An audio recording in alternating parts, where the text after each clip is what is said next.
Today's topic is the rent to value ratio. And some of you probably have a good idea of what it is. I'm going to be adding some of my commentary on the subject. This is the metric that you first take a look at when you're evaluating a possible rental property or investment. What I do is I take the monthly rent divided by the purchase price. For example, a $100,000 house that rents for $1,000 is 1%. So you go 1,000 divided by 100,000 there. Typically, higher is the better. It doesn't always mean that 2% rent to value ratio is better than a 1%. All this is a filter for me. I typically am looking at a huge list of properties in an Excel spreadsheet, and this is just like my first step to see if it's worth checking out a property again. And if you guys use the dating app Tinder, obviously if you ask anyone, they said they don't know what it is. So what it is basically, it's an app on your phone where the possible suitor comes up and you swipe left, you swipe if you like them or not, and hopefully there'll be a match. So it's similar to rental properties. There's a lot of suitors out there. There's a lot of salesmen trying to sell you these properties. So what you do is you look at the rent to value ratio, and if it meets your criteria, then you move on. Or in a way, you go on a date with the property and you do your due diligence and potentially move to a purchase and sell contract. I know it sounds pretty shallow of me, but in the first 5 to 10 seconds of evaluating a property, I'm not looking at the bedroom, square footage, what era it was made, if it's made out of bricks, if it's 2-story, if it's a hurricane zone. I really don't care about any of that. I'm just looking if it meets my threshold, which is typically 1% rent to value ratio. But before you guys write that number down, numbers don't mean everything. For example, I can pick up a property that's $50,000 and it rents for $800 a month. And you're probably thinking, hey, that's 800 divided by 50,000, so that's a 1.6% rent to value ratio. And hey, that's a lot better than that 1%. But what you got to realize is typically these lower priced properties have lower quality tenants. Now, there's some debate whether your property management can mitigate this issue, but this is just on the large scale, and this is just what I've seen. You don't want to be picking up these properties because the tenants will be harder on the property and you'll just have more vacancy and trouble. It's just not worth the headaches, especially for a newer investor. So in some places, you might actually have to carry a gun to pick up the rent of these properties. If you go into some of these places that are $50,000 or less, it's just not very safe places to be. I personally like to find properties that are right about that 1% zone, but are also the most expensive higher class areas. For example, I picked up one of my properties at $145,000. The rent's about $1,400 to $1,500 a month. I know that's right under or right about 1%, but the way I see it is I'm deploying a lot of capital and I'm getting a lot of bang for my buck in terms of one transaction, one loan, and everything's tied up in one property. Another reason I like to pick up those larger price properties is because the tenant quality is just a little better. And at the time, I was just working with my Fannie Mae loans. And at the time of this recording in 2016, one person's allowed to get 10 loans in their name. So it makes sense to, if you're using these finite number of loans, is to go after the bigger loans and don't screw around with the small $40,000, $50,000 loans. Plus, a lot of lenders just won't want to deal with you at those levels because it's just not worth their time. But I digressed from the topic of the rent to value ratio, and that's just my little bit of my personal strategy, and it doesn't mean it's for everybody. Back on subject, I've heard of other terms used such as cap rate or gross rent multipliers, but they're typically not used in the non-commercial realm of single-family rentals. These kind of vernacular can tip you off to an agent that you're inexperienced. If an agent's using such terms, they might be coming from the commercial side and they may just be outside of their realm a little bit. I would find somebody else to work with.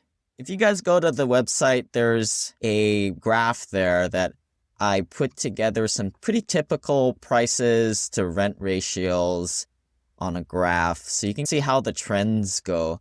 You guys can't see this because you're listening in the audio format, but If you take a look at the graph online, it's like a curve. It's not straight. For those of you weirdos out there, it's not linear. The other thing is the rent-to-value ratio typically decreases as the home gets more expensive. So you can see in the graph as you get about $100,000 to $110,000, you can see your returns flatten or get horizontal. Typicals in the chart are just pro forma, and which mean they're subject to real life. So as I mentioned before, you don't want to get the cheap properties that have high rent-to-value ratio. This is still the same concept here. It's understanding that the curve will typically flatten out as real life happens. For example, the lower priced properties with the high rents, you won't see a lot of those rents come back because of vacancies and harder tenants. Higher priced properties, you'll get a lot more percentage-wise back because those tenants are a lot more higher class and they'll tend to stay longer. And also keep in mind that the higher priced properties with the better tenants just tend to be a less pain in the ass, or PITI, PITA. I personally try to minimize the PITA potential in all my levels investing because I'm lazy and I have a job that takes up most of my time. I'm always trying to find my best and highest use. I think what sets me apart from other investors is I am dead set on having these investments allow me to quit my job or free up my time for other things other than doing property management or dealing with tenant issues. If you want me to interject some more of my personal philosophy, I like to stay in this sweet spot where the rent-to-value ratios just start to flatline. This is typically in the B to B plus range of neighborhoods. These A, B, C, D classes are pretty subjective and really range depending who you ask. As I always say, you got to know where information is coming from. So if you're talking to an agent or someone who's trying to sell you the property, a B property is going to be called an A in their opinion. And if they're trying to sell you the C property, I would run away from that property and I would also run away from that agent because they're just not being upfront with you. Maybe you can have the conversation with them and tell them what your thoughts on a B property and a C property and try and recalibrate with them. But that's a big red flag for someone's integrity. So I know I just told you that the best place to be is the B to B plus range, but don't take that as gospel. There's something to be said about being diversified in several classes. So for example, in Houston, where the blue-collar jobs, which are in the C and the B rentals, are suffering because of bad oil trends, it might be a good idea to have some higher class properties in the B plus, the A minus range, tied with more white-collar jobs, despite the lower returns as evident through the rent-to-value ratio. Lots of things are going on here, so that's why real estate investing is not black and white. There's lots of shades of gray here. Although it's simple, it's not for dummies who can't distinguish between these nuances. And now that you're thoroughly confused and you don't know what to think, someone else told me about this rule of being around the 80% of the median home price. We really want to highlight the word median, not the average, which is typically skewed higher with a figure that is easily found online. This is a key point to try and be around because, for example, the median home price in Birmingham is $120,000. And if you do the math, 80% of $120,000 is about $96,000. And that's the magic price point that I personally like to stay around, and that's right about a B plus or B property. That's all I wanted to talk about the rent-to-value ratio today. There's a lot of other well-written articles out there on the internet. I recommend checking it out. Anything you hear me say, I would take it with a grain of salt because I'm just one person out here and it's just my opinion. You need to really formulate your own understanding of this stuff. Before leaving you guys, I wanted to leave you with an action item. What I would recommend is make a spreadsheet, put a few columns on there, one column with the address, the second column with the potential rents that you've vetted through Zillow or Rent-A-Meter or Craigslist. It doesn't have to be perfect.